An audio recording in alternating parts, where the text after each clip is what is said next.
I don't see you pushing Andre. I don't see you No, pushing Jerome. no. I don't see you mink, mink, mink, mink, mink. I don't see you doing that. There's no minks. Would It's you all push love. Dwayne But Asamoah, though? I had the opportunity to, and I didn't. I wanna see you bring the heat. Hello. Okay, grab a seat. But more importantly, grab a tea mug. Oh yes, you're going to need it for this 12th episode of Trackside. That is all I'm saying right now. And of course, I'm joined by a man on his way to his his seventh World Championship. Aaron, stay making a team brown. Congrats, my friend. Sir. Congrats. Appreciate it. You know, like Perdita said, grab your mugs, make sure it's extra spicy, get the spicy tea, because this weekend was packed. I'm feeling good, made another team, and it's always great to represent Canada, so I'm excited about that. We're on the ship, we're going to Tokyo, but we got to get into the news because this weekend was crazy. It was nuts, but we're not gonna glaze over this very quickly. Like 7 world championships, my friend. You get the gold medal in longevity. I got to 6, and I was like, I actually hate this stuff. I'm out, but you're still going, still winning medals, still loving it. Great to see. Okay, we are going to get to the Canadian Championships, but if you've been around for 11 and now 12 episodes, you've learned something about me, and maybe Aaron too. But personally, I like mess. I like drama. I like to sip slow. So, AB, where are we going? Where are we taking the people first? I don't know. Is it maybe the hammer throw, shot put, the 400? What was it? What happened? Oh, okay, I'm gonna let everybody off the.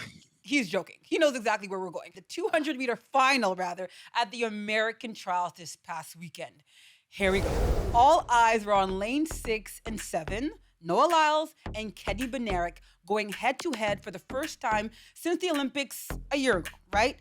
Bednarek got it from the gun. I mean, he pounced on the early lead. However, with just a few meters to go, Noah said, oh, really? Oh, really? And like the McLaren 765 LT that he believes he is, he hit another gear and sailed past Kenny at the line. But oh no. Noah wasn't done. No, Noah had time today because as he crossed the line, he gave Kenny the hardest, the longest, the coldest, most calculated stare down I had ever seen in my life. You would have thought that Kenny stole his effing bike. Anyways, Kenny placed second.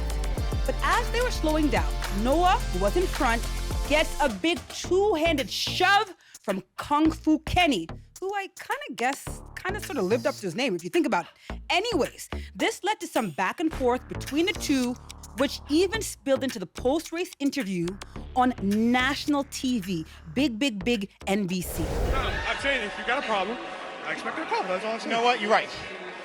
Let's talk after this. Okay. All right. So AB, allegedly this popping off between the two, it goes further than this race. So listen to this. Allegedly, and this is all alleged, there was this Twitter/X account called Trackside. Never really heard of it. But it was run by someone alleged, Kenny or Kenny's team, someone on his team. And this account used to talk trash about Noah, his girlfriend Janelle, and some other track stars like Gabby and Sha'Carri, okay? And it's supposed to be like rumored that it went back to Kenny's camp. So this is allegedly what the beef is all about. And I kind of feel like this is not like just track anymore. This is like a soap opera. This is like as the track turns. Do you know that reference? Do you know what I mean? It's a soap opera. Okay, well, there's rumors, things are swirling, nothing's been substantiated, so I'm just going to go off of the facts, and the facts are the race was crazy. There's some type of drama. It goes beyond and deeper than just running the race. And, as Kenny said, he wanted to have a call to sort out anything off camera, and who knows? Maybe they're going to reach out to each other after the race. Maybe they're going to keep it spicy, and we're going to get round 2 the next time they line up, which I believe is going to be Poland in the 100. So we might see some more pushing and shoving and staring. We don't know. But right now, I don't really know what's going on off the track stuff. All I know is I can report on the track, and it was a fiery race is what we saw. But when you saw your teammate, Kung Fu Kenny, actually bring out the Kung Fu, what was your reaction?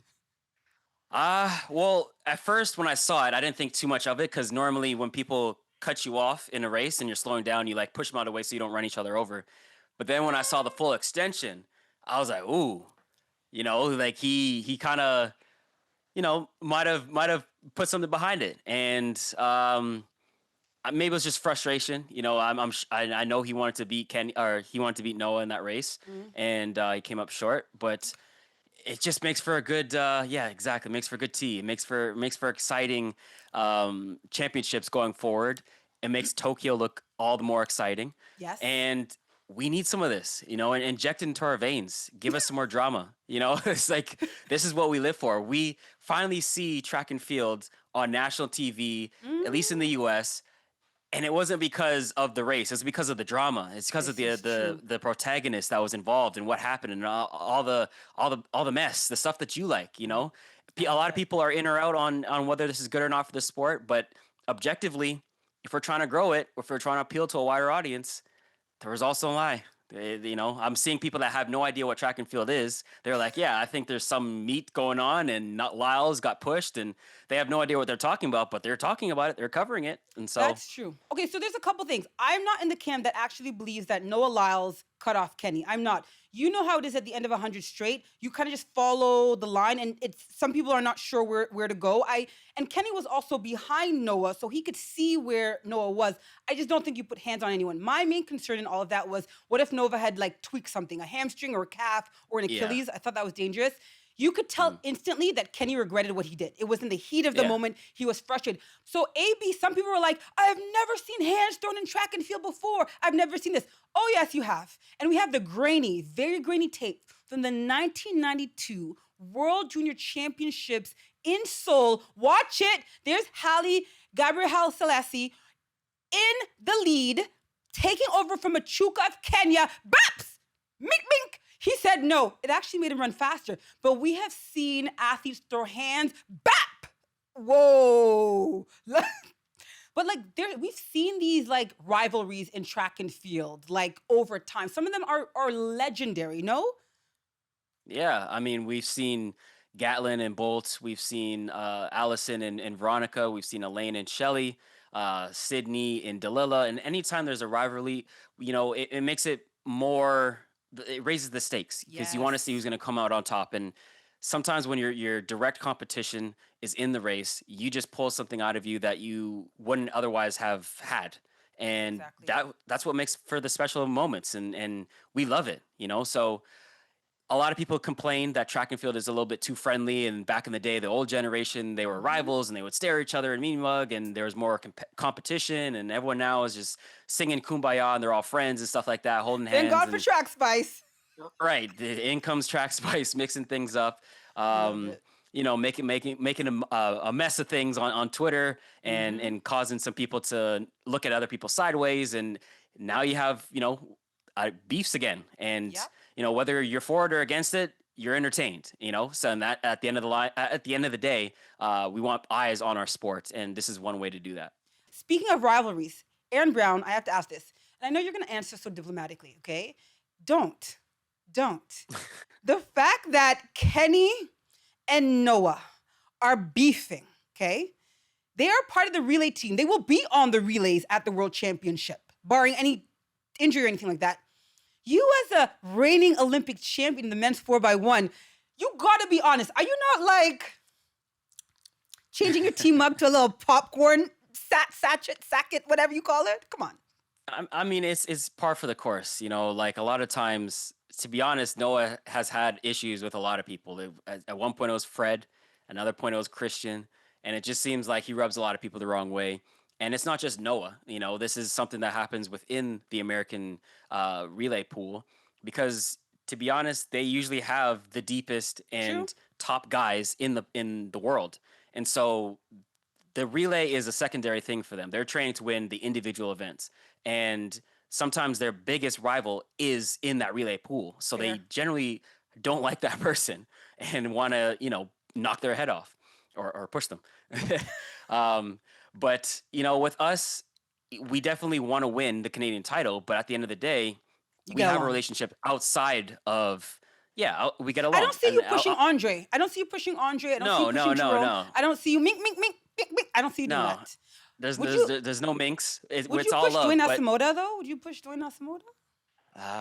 Well, I had the opportunity to and I didn't, but no, or we don't do that up in the north. We don't really get down like that. But I can understand why tempers flare because again, I think a lot of people are missing this point. Okay. Noah didn't even have to run. He had the bye. He decided to jump up in that race because he didn't want anybody else to have that title. So he ran now because that of we know that Trackside there's is what you're beef, saying. He ran because of Trackside. Trackside made him come out. I mean, that could have been a motivator. Who knows? And maybe he just didn't want to see anybody else win the title because he did the same thing back in 2022 when Arian Knighton was the cat's meow. He ran 1949 and everyone's saying, oh, just hand him the gold. And then Noah said, no. And then jumped into that championship, even though he had the bye, and won and pointed at him when he crossed the line. Ooh. So I think it's just a thing of Noah just likes to flex on people who think that they're the dominant one and jumps in and says, nah, I'm going to snatch that back. Let's end on this quickly, though. Was Noah wrong for that cold-hearted steer down? Before the line, by the way. It happened with maybe 4 or 5 meters to go. He's looking at him like, what? Was Noah wrong? Me personally, I don't think so. And my rule with celebrating is as long as it's not like disrespectful in terms of like going at your family or personal or something like that, I think the victor goes the spoils. And, you know, if you don't like the way that they celebrate, you just got to beat them. You just got to be faster. And I have faith that the next time they line up, you know, Kenny's going to be thinking, I can get him. And if he wins, maybe Kenny will flex on him right back. Listen, who can forget the great Maurice Green running a 100 meters and busting out a fire extinguisher to the winner goes the spoils and the heat is right. Aaron, I agree, 100%. Usain Bolt slapping his chest, you know, like if you don't like it, you got to beat him. It is what it is. That's the beauty of sports. We can't be so sensitive. I agree. I'm all for it. Yeah. I wanna see you bring the heat. Okay, enough about that. Enough about track spice. There are other things to discuss, like the men's 100 meters at Charles. I think we should probably get there next. It was the aforementioned Kenny Bednarek who came out on top in that event. Of course, Kung Fu Kenny ran to a lifetime best 9.79. I mean, that's rolling. He finished ahead of Aaron's training partner, Courtney Lindsay, and University of Tennessee's T. Mars McCallum. They all round out the 100-meter squad for Worlds for the USA. And we just have to mention Trayvon Bromell, who missed the last qualification spot by 1/100th of a second. I mean, that was so heartbreaking, I think, because he's been one of the top Americans this season. So it's kind of hard not to see him challenge individually. But of course, he'll be in the relay pool in Tokyo. But man, that 100 was really, really good. It was, and they have said that there's Hayward magic at Hayward Field, and that straightaway, some people call it the fastest straightaway in the world, and they showed exactly why, because the way they were looking through the first 2 rounds, it was like, okay, it's going to be a pretty modest U.S. trials, and then that wind started blowing, and once that wind starts blowing, the times start flowing, you know, and I expected nothing less from Kenny. He looked really good all season. You know, with the Grand Slam wins and stuff, he was undefeated. He has a super amount of confidence going into the championship, especially having that newfound start. Thanks to your boy. But, you know. Pay me my money. You got Yeah. You need jokes aside. He looked great. Courtney Lindsay, you know, he came up 982. I didn't count that in for him, but, you know, kudos to him. He always shows up. I got to give a shout out to Christian Coleman as well. You know, he's been adjusting to being in the group, my group as well, with my coach and a new training regime. And he finally put it together. Yeah. Came up just short, but in any other year, 986 would be enough to make the team. So that's unfortunate, but he will be in that relay poll along with Trayvon Bromell, who did his thing. And again, 984, not making the team. That's unbelievable. That usually can medal at World Championships. So it just shows the depth of the USA's. That whole field, man, just mad respect to the USA athletes who time in and time in show up at the USA trials, do their thing. And this was no exception. This was spectacular. This was call Turkey. Somebody called Turkey because, listen, they can only send 3 unless you have a bye. Get Turkey on the hotline bling and get out. Anyways, next case. Moving right along, the men weren't the only ones to light it up. The women also showed out too. And I've got to give some love to my teammate, Melissa Jefferson-Wooden, once again doing her thing. She did something that hadn't been done in a long, long time. She raced the gold in the 100 on Friday with a world-leading time and personal best of 10:65, giving her the tied 5th best time of all time, ladies and gentlemen. Everybody that's ever ran as a woman, she's the 5th fastest of all time. You heard me, ever. And then 2 days later, ran it back in the deuce with the season's best of 21.84, finishing ahead of the reigning Olympic champion, Gabby Thomas. The last time a woman pulled off the double at trials in the USA meet was all the way back in 2003. So, Perdita, Melissa's been on fire all season. She came on our show, showed that she could sing, but she's multi-talented and definitely can do it in the 100 and the 200. What do you make of her season so far, and particularly at the USA trials? You know what impresses me about her? Listen, there's a reason this hasn't been done in 22 years, because it is next to impossible. It is hard, people. The thing I like about Melissa, she is talented. She's physically gifted, hard worker, yes. You know what, to me, this woman's strong suit is? It's up here. It's what's between here. To me, that is her strongest muscle. I look at her, I'm like, she doesn't give, pardon my French, she doesn't give a flying fook. Like, she doesn't care who lines up against her. She wants this. She's doing it for her. And I think that is going to be the big difference for her this season. She doesn't care who she's lining up against. You're all going to get this work. Can I say this? As a proud St. Lucian Canadian, and with Julian Alfred of St. Lucia being the reigning Olympic champion, you know, I'm somewhat Team Juju. Who can blame me? But I'm a little shook. I'm a little afraid. I'm a little scared of what Melissa Jefferson-Wooden is bringing to Tokyo with her. Juju's game is also like her mental game, nuts. So to see these two women, these two titans right now go head to head, I mean, this is going to be, for me, one of the biggest races to watch of the year, because it's not going to be easy. Whoever wins, it's not going to be an easy win. You are going to have to snatch it, don't push nobody, but I'm just saying you're going to have to take it. You're going to have to take it. I agree. And I don't think that 10-5 is out of the realm of possibility. Yes. I'm just going to be honest, especially on that fast track in Tokyo. Ooh, that lineup is going to be crazy. That's definitely a must-watch race. But quickly, before we move on, I want to give a quick shout-out to my teammate, Kayla White, who had a huge breakthrough performance. She actually didn't even compete last year because she got hurt. But I promise you, in the fall, she was looking great, and she was going to do some special things last year. I had her pegged to make that team for sure, especially in the 200.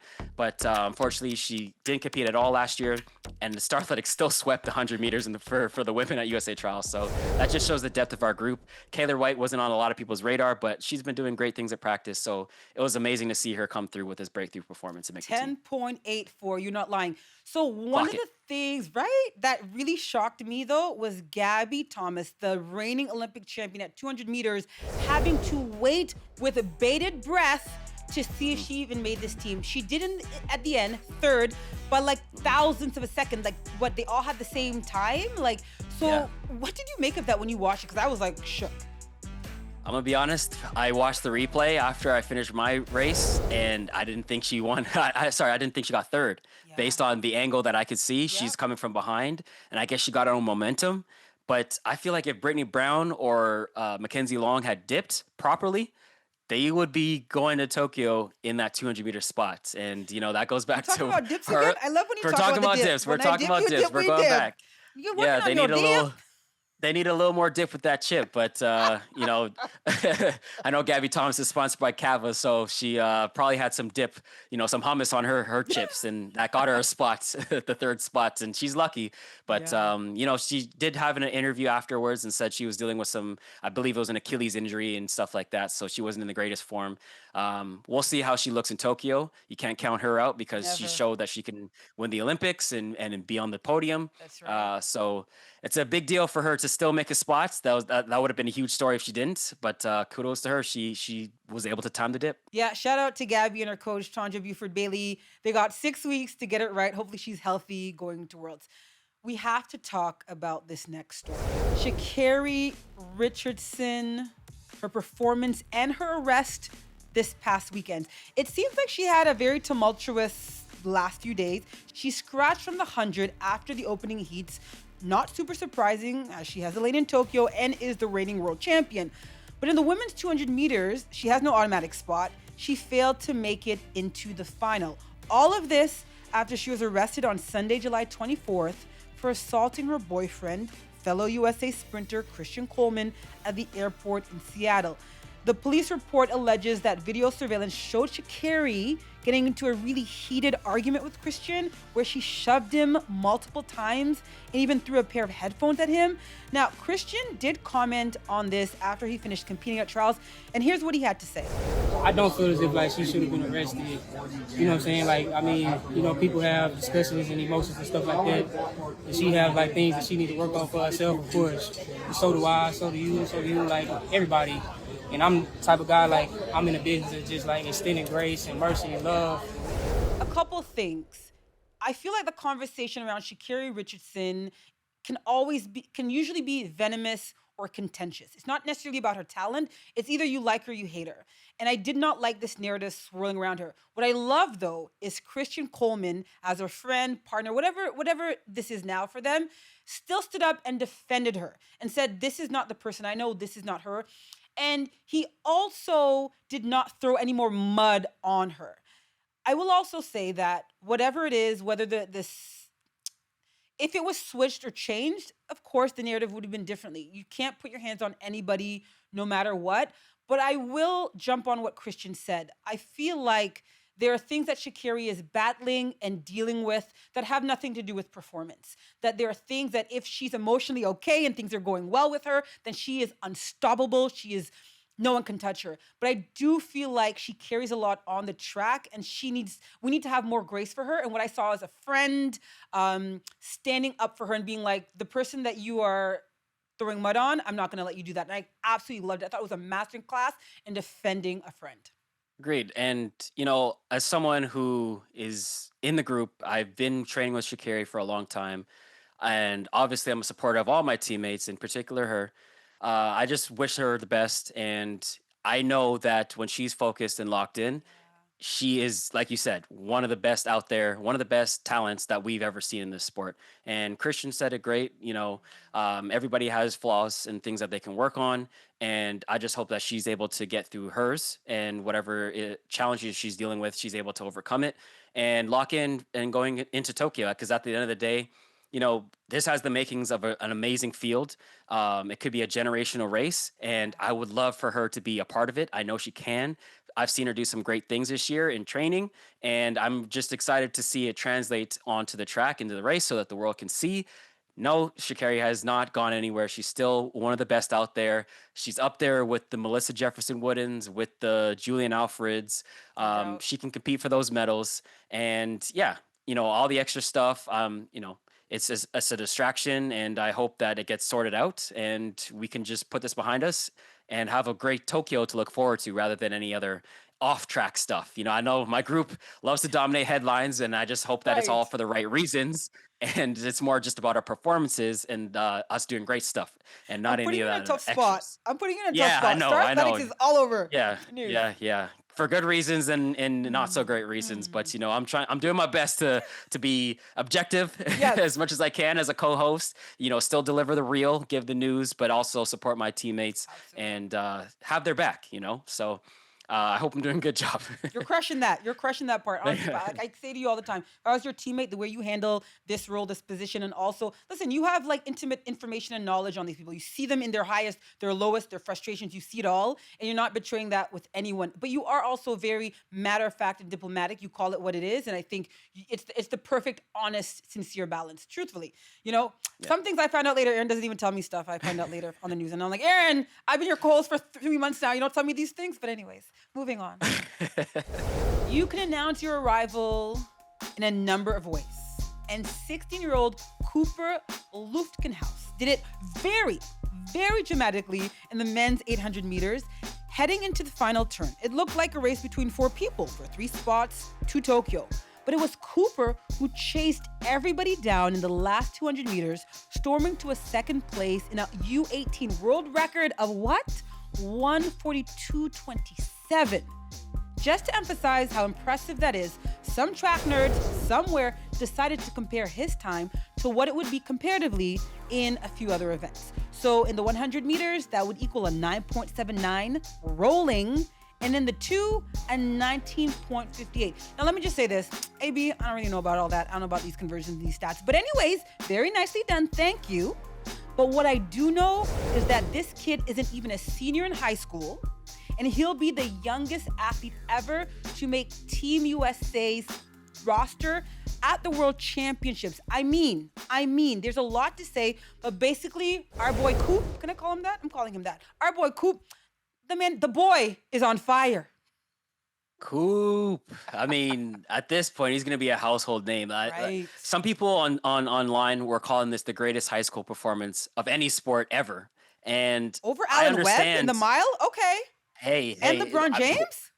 142.2 is true. next level running. I don't know how it compares against other great Facts. performances in high school, but this is just I'm lost for words Nice. because, like you said, it's comparatively 979, 1958 in high school, Allegedly, and this yeah. guy is 16 years old.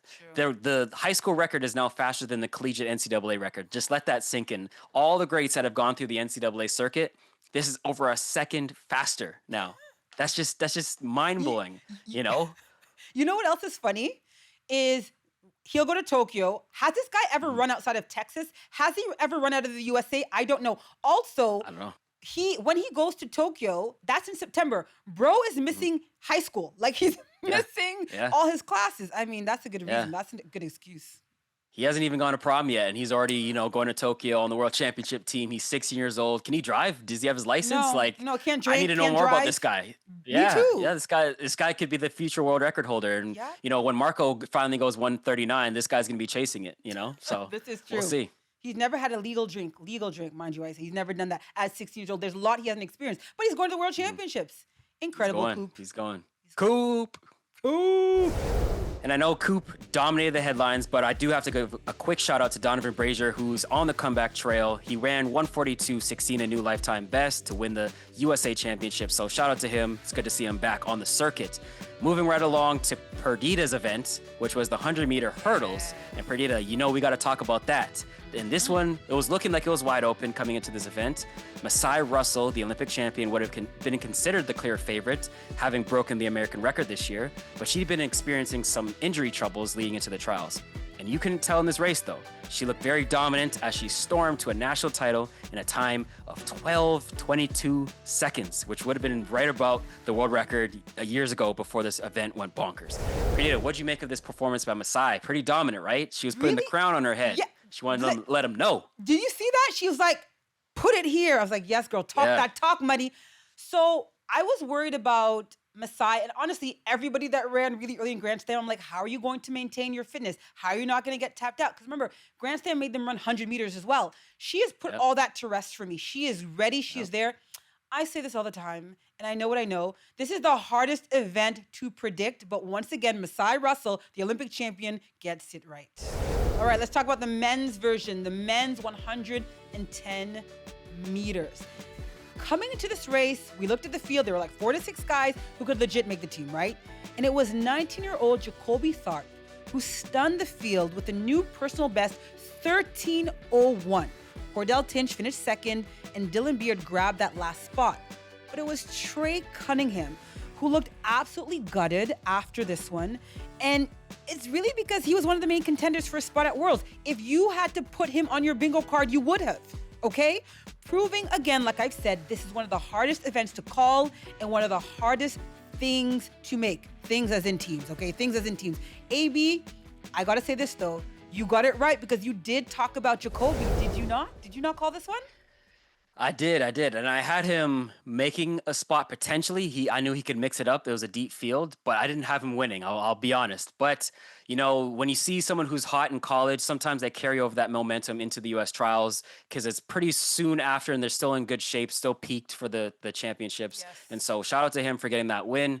Cordell Tinch has been great all year. You ran that 12.8 earlier in the season, and for him to get back on the team, we'd like to see him get back down into those 12s come Tokyo. Dylan Beard, shout out to him, Mr. Walmart. He's come a long way. We were introduced to him at the Grand Slam as well, and he's carried over that momentum and good racing into a first team on the USA team going into Tokyo. And Trey Cunningham, man, it sucks. He was definitely gutted, and I feel his pain. He's been consistent all year and just missed up making the team, coming up short, running 13:10. And not being good enough to make the team, that's got to hurt, man. He's been consistent all year, and you would think that was one of the 3 spots I definitely had him pegged. But unfortunately, he won't be going to Tokyo. But that is how USA's goes, and we'll move right along to the men's 400. You know, I got to give some love to our boy and friend of the show, Jacory Patterson. You know, he had that UPS mentality, carried it into the race. This man has been on fire all season and came out on top in the men's 400 meters, and he did so in a time of 44.16 seconds, finishing ahead of world indoor champion Chris Bailey and Caleb McRae, who rounded out the team. So Perdita, how do you like his medal chances going into Tokyo? Jacory is about to medal at World Championships, okay? Ooh. And yes, he just has momentum. And AB, you and I know all about that. Any track star understands what momentum is. It just carries you through, and he has that right now. And of course, he's coached by Alain Francique. They're gonna time it. They're gonna get it right. And again, no more UPS. He signed that contract with Nike. He's good. He's Gucci. Yeah. He got this. I saw he was still getting questions about the UPS. Do you think he's sick of it now? I think he's sick of it. I think we'll never mention it again, or he'll never come back for season 2 of our show. So we should shut up about it. Okay, let's talk about the women's 400 meters. Cindy McLaughlin-Levrone, she won the title in a signature dominant fashion. Not an American record, AB, but still a blazing 48.9. Regarding that record, we've been talking about it for weeks. She really wants to break that American record set by Sanya Richards-Ross all the way back in the olden days of 2006, 48.70. AB, she was 0.2 of a second. So in your mind, is it just a matter of time? Will she do it this season? Must she do it this season? I believe so. And if she wants a chance of winning that title in Tokyo in the 400 meters, mixing up with the likes of Nasser and Marlady Paulino, she's going to have to break that record. She's been very close. She's run 48.7 a couple of times and been on the cusp of it, 48.9 in the USA Championships this time. And I just want her to get the record so we can stop talking about it and move on to what the main course is, which is her versus those other ladies that I mentioned, mixing it up in Tokyo. I want to ask Sanya if she cares about her breaking her record. I don't think Sanya would care, but I don't know. I want to know about that, and we'll see. We'll see. Yeah. Okay, we got to talk about the biggest omissions. I sound like a broken record, but this is the hardest team to make. Some people who will maybe not, be in Tokyo for Team USA. Let me say that. In the men's 1,500 meters, it was the reigning Olympic bronze medalist Yared Nuguse. He ran hard from the start and was eventually outkicked by 3 Americans in that race, ending up 5th. It will not get to Tokyo, at least on that way. But he can still qualify by winning the Diamond League final in Zurich. That's, of course, at the end of August. Then the men's shot put. It was 3-time Olympic silver medalist Joe Kovacs, who was on the outside looking in. On the day, he could only manage a throw of 22.07. That got him 4th.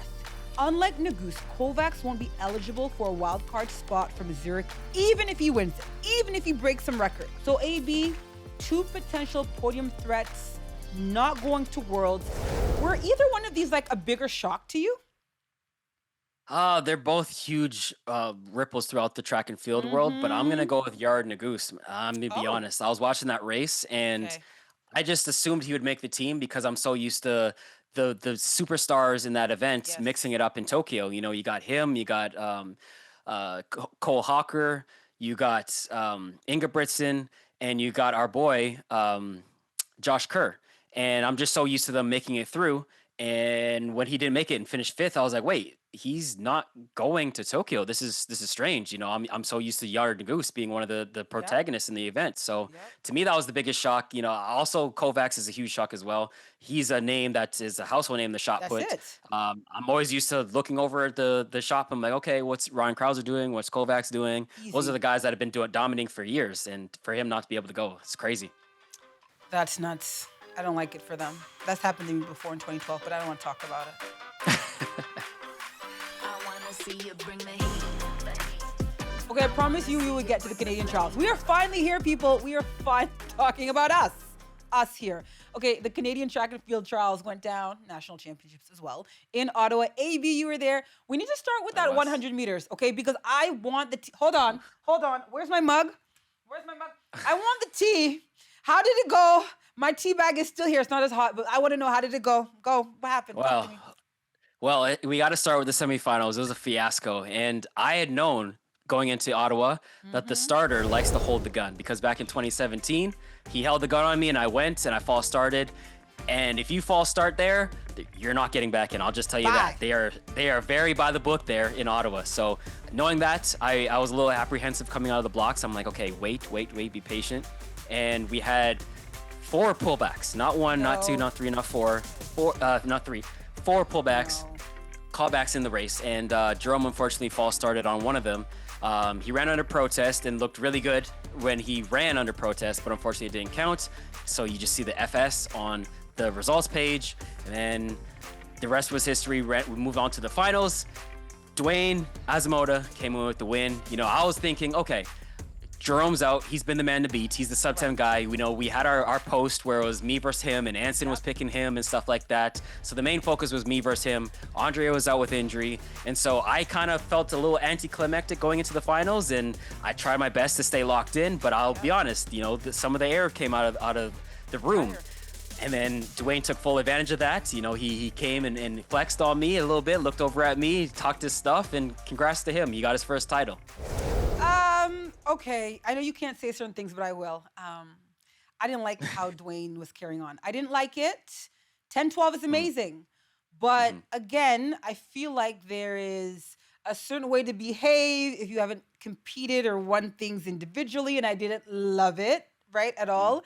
Also, yeah, the 4 false starts or four recalls actually shouldn't be happening. That I put more blame, honestly, not to call any one starter out, on the starter. And I do feel like there are starters in this country, okay, and officials who are watching, hope you're listening, who Talk it's about it. Yeah, it's a gotcha thing.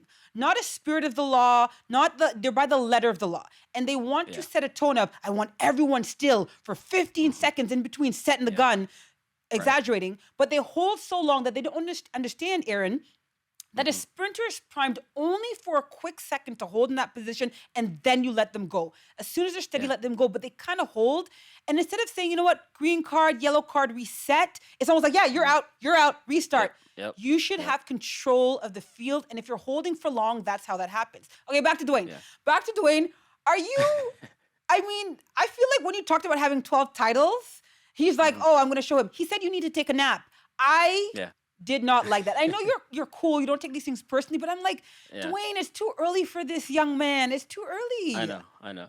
Hey, I'll say this. Dwayne is not everybody's cup of tea. He can rub some people the wrong way. I have no problem with trash talk. And like I said earlier with Noah staring down Kenny, to the victor goes the spoil. So if he wanted to look over and talk his stuff, he won the race, and I give it to him. But I will say, he doesn't have the standard in the 100, so he probably would have been better off focusing on trying to get that in the race, because now he's going to have to, you know, try and chase it. He might not get selected because he is not the next person in line in terms of the world rankings. So he's got some work to do to run the individual 100, and if he doesn't get picked, I know he's going to be pretty upset about that. But, you know, he did win his first title, so I know he was happy about that. It seems like he felt the way that he wasn't in the conversation. How many do you have total? Not 1, not 2, not 3. I feel like LeBron James when he was going to Miami, but yeah, I do have 12, so he's got some work to do to catch up to me. Yeah, but you know, he's excited. You know, when you haven't been there, you know, you get excited for your first one. And I remember my first one of 12 years ago. You know, so I was a little excited too. Let me say this, because Dwayne, I know you're watching our show. Hey, how you doing? And your family might be watching too, and they might be like, Perdita, you're so messy. Let me say this. Dwayne Asamoah did say, as did Jerome Blake, that they look up to you, they admire you, a lot of the things that you've done, so they did pay their respects to you. It's just a little bit of that spicy stuff prematurely I don't like, and this is me being an old mama bear. But let me say this. For relay depth, this is good, because there was a World Championships in 2022 where Andre DeGrasse did not run. 23. Was it 2023? 23, yeah. Where Budapest. he didn't run. Oh, that's right. It was Budapest where Andre. So I feel like Dwayne talking all his mess, go ahead. Yeah. But I think it is good for the future of this team and relay depth, so we love to see it. Quickly, let's talk about the 200 meters, because Jerome, again, was out of the 100, but he comes back and he wins the 200 meters, goes sub 20, I think it was 19.95 or something like that. Like, what do you make of that performance, that comeback in a way? Yeah, that was amazing for him. You know, he was very frustrated that he didn't get to run in the 100. He wanted that title because he sees himself more as a 100-meter guy. But he came back and showed that he can double up and do it in the 200, a very strong run. And going into the 200-meter finals, I knew he was in great shape, and I knew he's going to be angry that he didn't make the 100-meter finals and get that title. And he came chased me down, ran 1995, pulled me to 2008. So I'm happy I got my season's best and hit the standard. And it was a great race. And, it bodes well for the pool, the relay pool, that we have so many different options to choose from. Yes. And I leave that up to Glenroy to choose who he wants to put out there. I don't want no parts of that. But I'm just proud of these guys. It's you put the flag on Jerome, did you not? You put the flag on. I did. Jerome. I mean, I pay homage to my guys. 100%. Like they earned it. They got their first titles, and again, I have 12, but I know me saying that, they're probably like, man, I'm tired of hearing that. I know, I know Dwayne, he always mentions 2023 when I won nationals, and he kept seeing that race over and over, and he's like, man, I'm tired of seeing that. And I understand, because now whenever I see their races, I'm like, man, stop showing me this race. But, it's all love. And at the end of the day, it's not a real beef like in the US. Ours is more playful. It's like brothers going at it. And when we cross the line, I show love. So shout out to Dwayne, shout out to Jerome. You guys earned your titles this year. I'm coming back for you guys next year, but we got bigger fish to fry, and it's just the Canadian Championships. We make the team, and now we're on to Tokyo. That's right. So your name, if you're a rapper, is not Pusher A or Pusher T or Pusher. You know what I'm saying? We're not doing that. It's all love. We're not doing that. Yeah. All right. I like that. All right. So that was the men, and now we got to get to the women. So we got to show some love to the women's sprints, and specifically Audrey Leduc. She went head-to-head with Sade in the 100-meter finals after the two of them both lowered the Canadian record this season.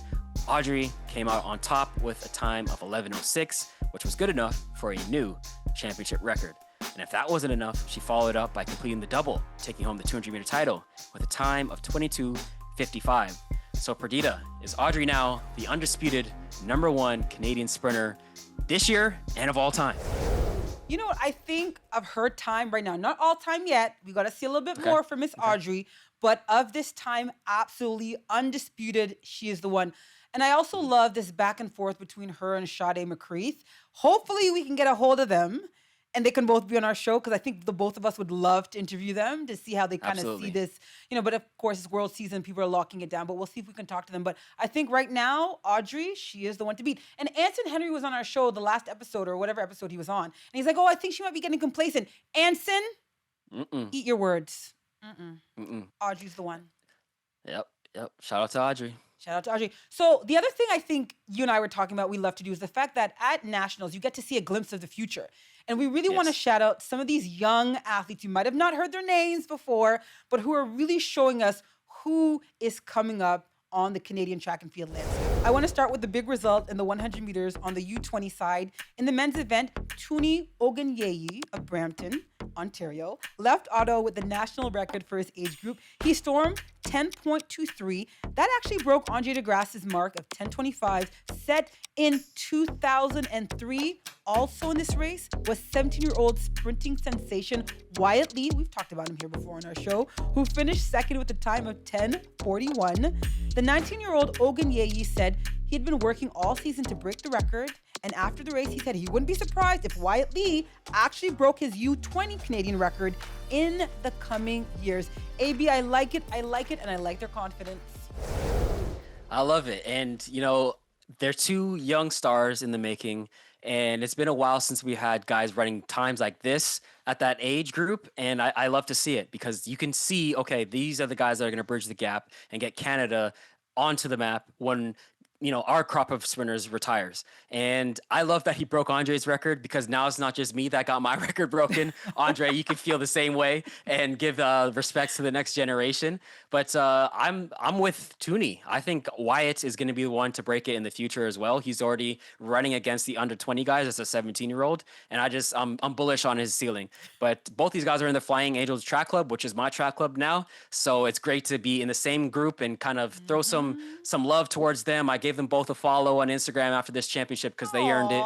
And nice. I'm gonna be a supporter of the next generation. Are you gonna like their posts and I just want to see them flourish. Are you gonna like and interact on the post, of or you're just there to be a number? Okay, just checking. No. I'm not a ghost follower. I'm definitely gonna support them, and whenever they have some fire posts, I'm gonna drop some fire emojis and say all the best, and maybe send them a DM here and there, and just give them some encouragement. Because when I was young, those things meant the world to me. So shout out to them.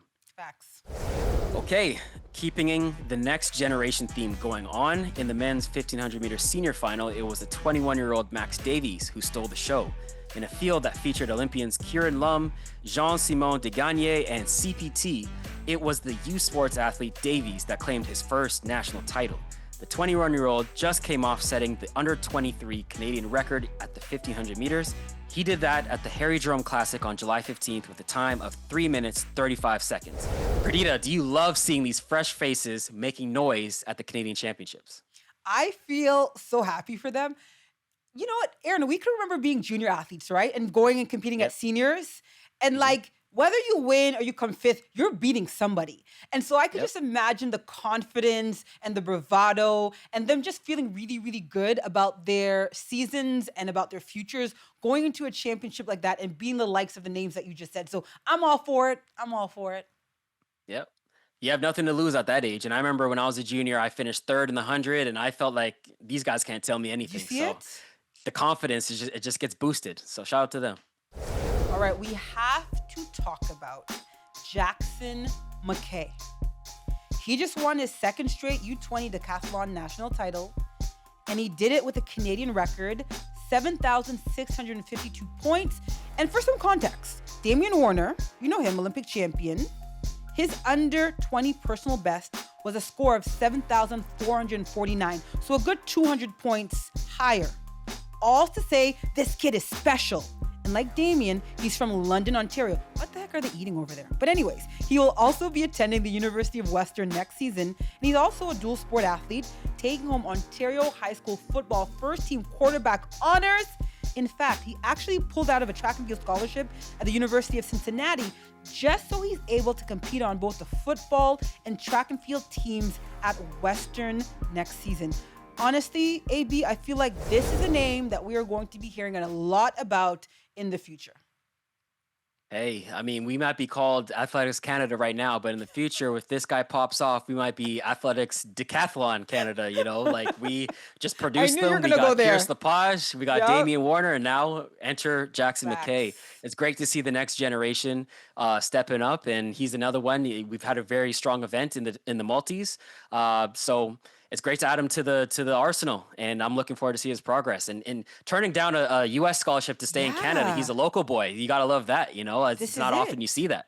Yeah. Right. So, if your mom and dad, you're loving this, you're like, okay, yes, exactly. For his family, right? Keep my baby home. Mm-hmm. Yeah.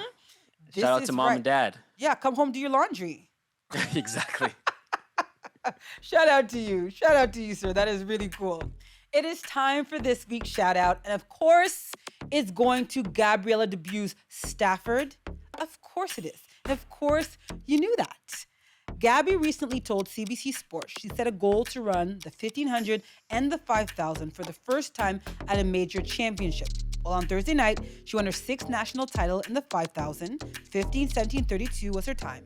She made her first national team since 2022. Basically, her last 2 years have really been injury-plagued. Now, on Sunday, just 3 nights later, Gabby took home the 1500-meter title as well, making good on her overall goal. But the story gets even better. Her little sister Lucia, finished second, just 2 seconds behind. They were in Tokyo together for the Olympics and could also be there again in September. AB, I love this story. So good to see Gabby back and in top form.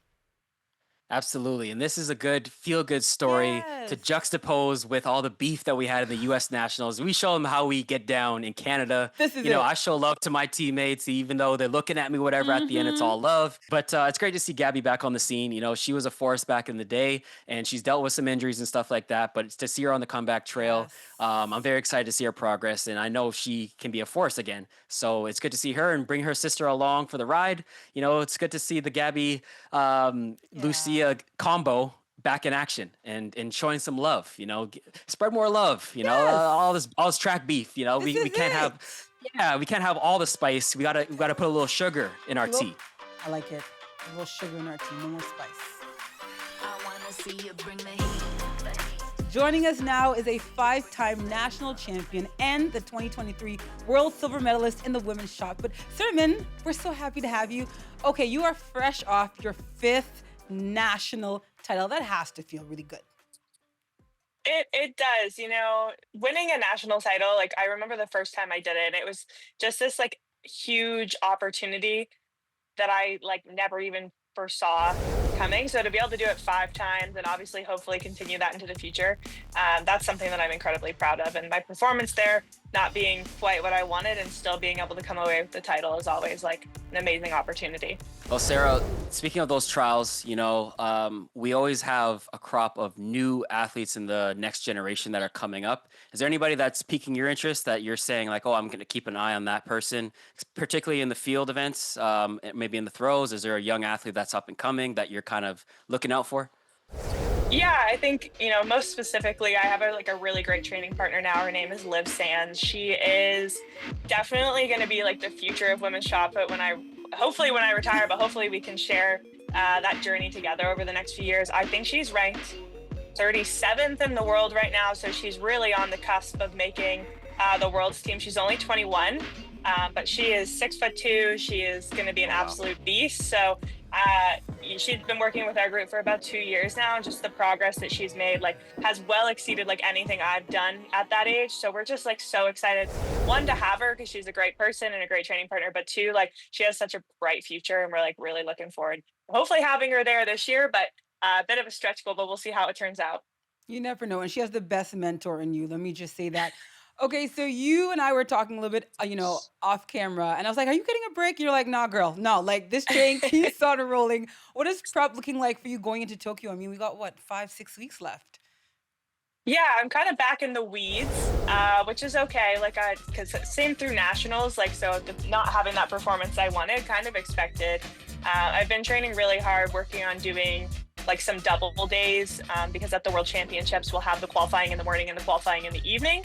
So just kind of working through throwing in fatigue and just kind of grinding through this really big work period. But I'm headed to the NACAC Championships in Freeport next week.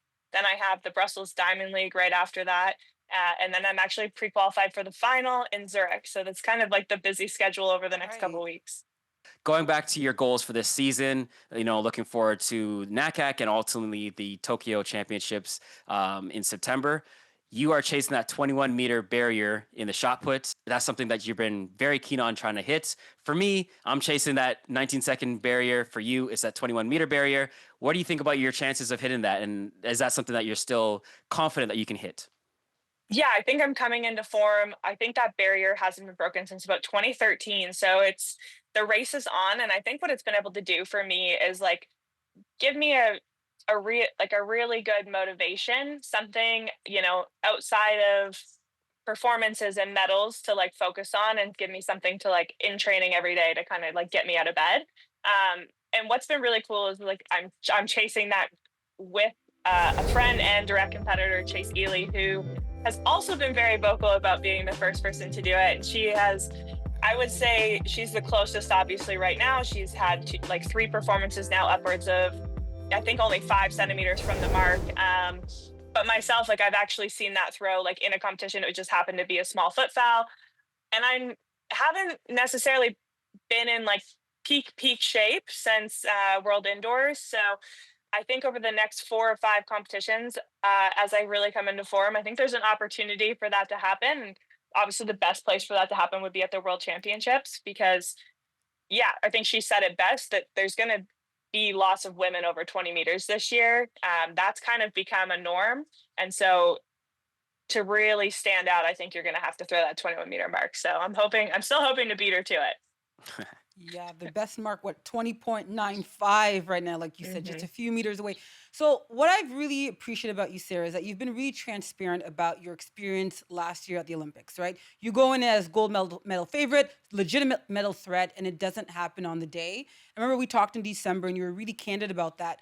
What have you learned since that experience? What's changed or different about you going into Tokyo versus Paris?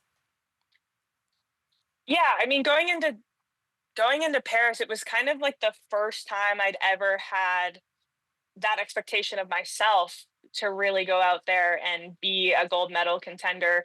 I won World Indoors that year, previously, but it wasn't expected of me. So it was a nice little surprise. So going into Paris, having all those expectations, it was tough, but I think I know still deep down in my heart that I had the capacity to do that. I was in the best shape of my life and the preparation was so good. And I've I've worked with my sports psychologist on it, and a lot of it had to do with, I had a really tough year. I had lost my dad about 2 months prior to the games, and I feel like I managed to keep it all together. But sometimes when the pressure is the most, and you're maybe your mental health or your mental capacity isn't quite where it needs to be, and then with the rain, I kind of faltered under kind of all of that pressure and stuff that was going on. So I think, going into Tokyo this year is a really fun opportunity to really see where I'm at, because I have been someone who's been able to have great performances at majors. And so I'm not using that as something